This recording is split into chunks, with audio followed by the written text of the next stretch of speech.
네, 오늘은 그 영적 전투를 하며 기억해야 할 것이라는 주제로 하나님 말씀을 살펴보도록 하겠습니다. 저희 교회에 이제 중고등부 예배가 세워지고 예배를 드리게 된 지 1년 반 정도가 지나가고 있는데 저에게 참 부담감이 있습니다. 그 중고등부 아이들이 교회에 와서 예배를 잘 드리는 것 같지만 아이들의 고백은 예수님을 믿지 않는다는 것입니다.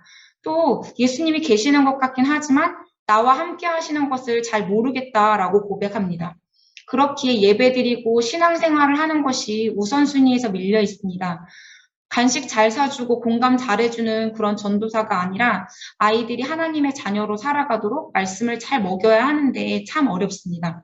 그런데 이것은 지금 저희 중고등부 학생들만의 고백이 아니라 신앙생활을 하고 있는 친구들과 저의 지인들을 통해서도 듣게 되는데요. 교회를 오래 다니고 신앙생활을 했지만 이 험난한 세상에서 하나님의 자녀로 어떻게 살아가야 하는지 모르겠다. 교회는 잘 다녔고 청소년부 회장도 했었고 리더도 했었는데 난 지금 믿음이 없는 것 같다라는 그런 고백을 합니다. 또 교회를 떠나 있는 그런 저의 친구나 지인들이 있습니다. 저희 아이들 교회 잘 다니고 예배도 드리고 있는데 왜 하나님이 나와 함께하고 계시다는 것을 모르겠다고 할까요? 또 최소 10에서 30년은 신앙생활하며 섬기기도 했던 저의 친구들, 지인들이 왜 하나님의 자녀로 살아가는 것이 무엇인지 모르겠다고 고백할까요? 하나님이 온 땅의 주인이시며 모든 것이 그분의 섭리하신 가운데 있다는 것은 분명히 알 것입니다. 하지만 학생들은 학업, 관계, 경쟁의 이 세상 속에서 갇혀 살고 또 성인들은 또 각자가 마주한 세상에서 치열하게 살아가면서 하나님의 자녀됨을 누리며 살아가는 것이 힘들기 때문일 것입니다. 일상이 너무 바빠서 하나님을 만날 시간을 낼 생각을 하지 못하기 때문일 것입니다. 그런데 우리가 믿음으로 살아내지 못하도록 하나님의 자녀로 살아가지 못하도록 미혹하는 존재가 있습니다.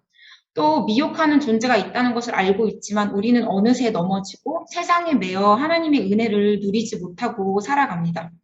저희는 그 주님 다시 오시는 그때까지 끊임없이 내가 하나님께 가까이 가지 못하게 하기 위해서 방해하는 영과 정말 끊임없는 그 영적 전투를 하며 살아가야 합니다. 그런데 지금의 삶도 너무 고단한데 주님 다시 오실 때까지 이 영적 전투를 해야 된다고 하니 너무 무겁고 힘들게 느껴지시나요? 오늘 본문이 바로 영적 전투의 본문입니다. 이 요한계시록 12장 본문의 장부터 14장까지는 요한이 목격한 환상의 내용을 기록하고 있습니다.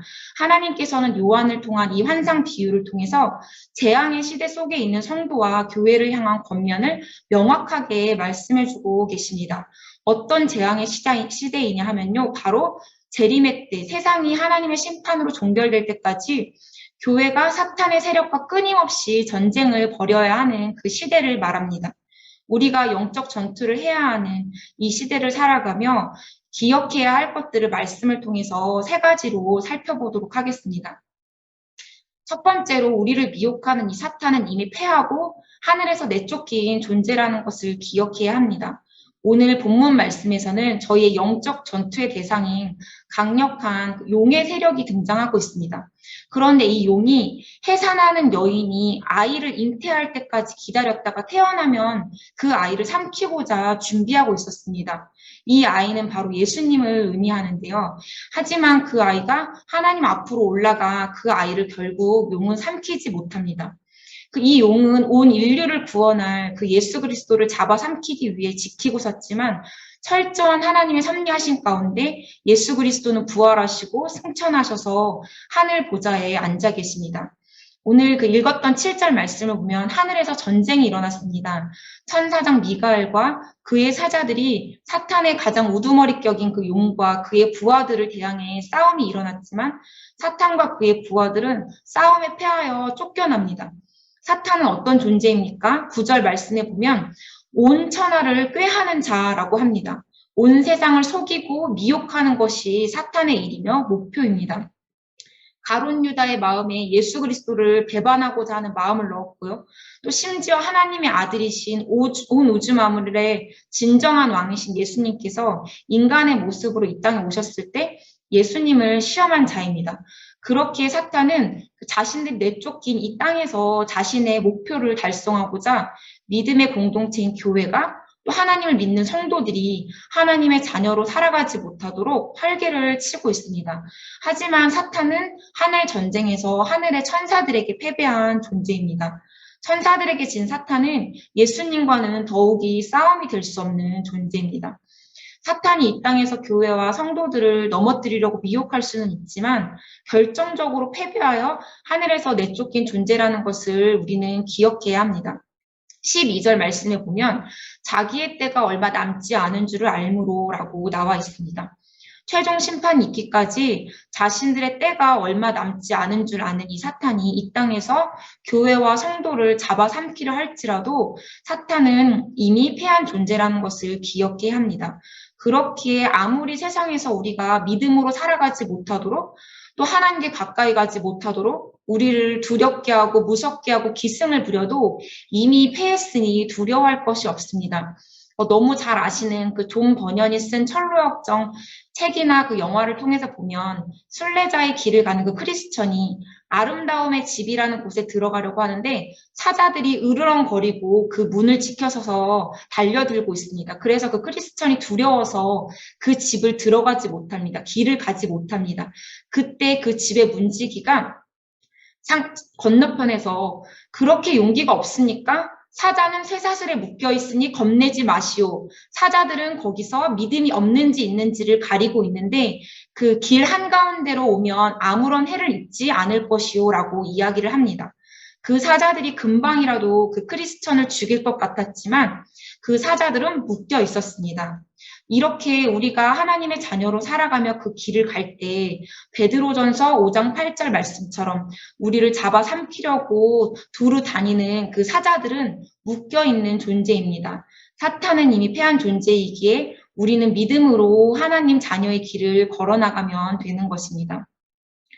두 번째로 기억해야 할 것은요. 광야에 있을 때도 하나님의 철저한 보호하심 가운데 있다는 것을 기억해야 합니다. 오늘 읽지는 못했지만 13절 말씀에 용이 그 자기가 땅으로 내쫓긴 것을 보고 아까 남자를 낳은 여자를 박해하러 갑니다. 하지만 이미 그 여자는 큰 독수리의 두 날개를 받아 광야에 마련된 곳으로 날아갔습니다. 그곳에서 여자는 3년 반 동안 뱀의 공격을 피하여 안전하게 지낼 수 있었습니다. 이 여자는 바로 믿는 공동체의 교회를 상징합니다. 박해하는지라 이 어원을 살펴보면 사냥꾼이 짐승을 추적하는 것을 묘사하는 데 사용된 단어입니다. 사탄이 마치 짐승을 잡기 위해 혈안되어 있는 그 사냥꾼처럼 교회와 성도를 핍박하고자 한다는 것을 알 수 있습니다. 그렇지만 하나님께서는 독수리의 날개로 자신이 예비하신 곳으로 인도하여 사탄의 그 세력으로부터 철저하게 보호하십니다.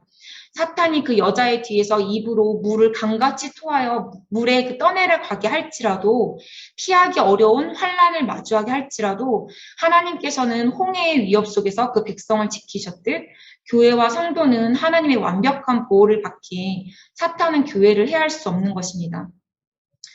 며칠 전 그 이탈리아 알프스 마타로네라는 그 산 정상으로 향하던 케이블카가 20여 미터 아래로 추락한 사고가 났습니다.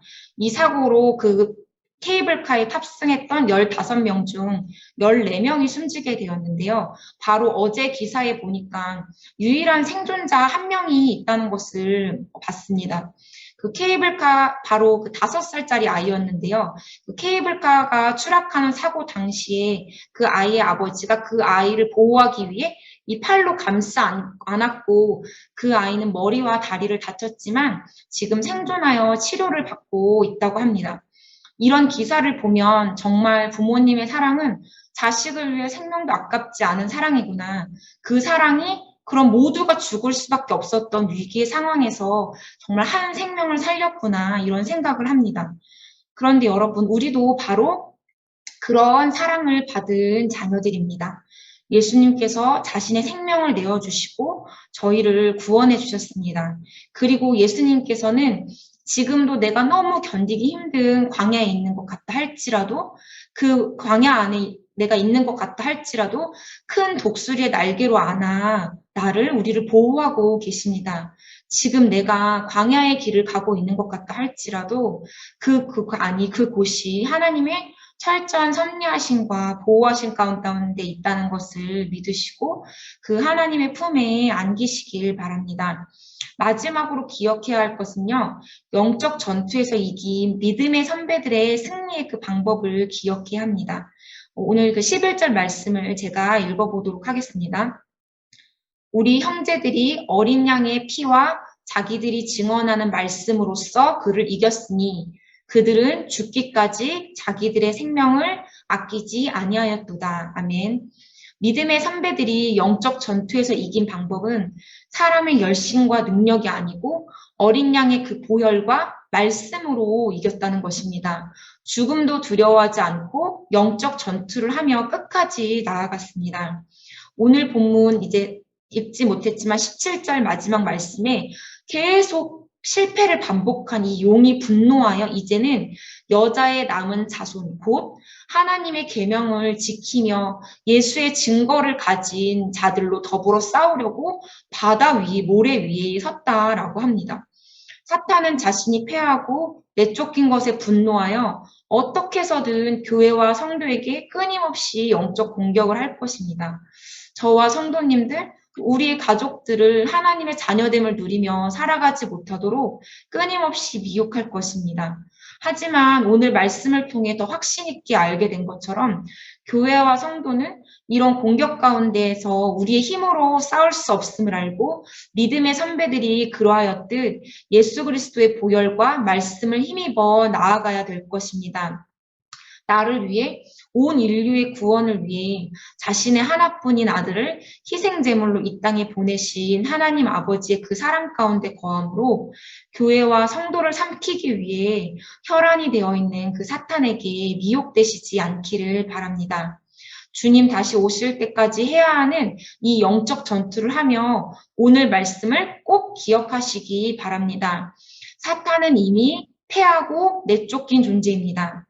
교회와 성도가 광야를 마주할지라도 하나님의 섭리하신 가운데 세밀하게 받음을 기억하시기 바랍니다. 하늘 보좌에 계신 이미 승리하신 예수 그리스도의 그 어린 양의 피와 말씀을 의지하고 영적 전투에서 승리하며 이 험한 세상 속에서 평안하며 자유하며 기뻐하며 끝까지 하나님 자녀의 길 가는 저와 성도님들 다 되시기를 소망합니다. 네.